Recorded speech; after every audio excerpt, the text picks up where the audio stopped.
सबसे पहले कि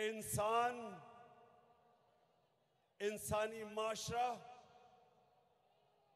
जानवर और जानवरों के माशरे में सबसे बड़ा फर्क क्या होता है? क्या होता है? इंसाफ।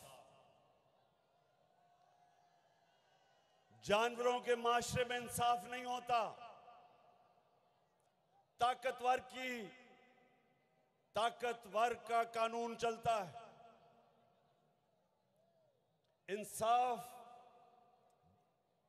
इंसानी माशरे में होता है, जिधर कानून ताकतवर और कमजोर को एक तरह देखता है। ये मेरी बात आपने सुननी है, क्योंकि आपको आज क्या वो एक वजह है कि हमारा मुल्क पीछे रह गया और दुनिया आगे निकल गई। मरे कॉलेज क्या वजह है?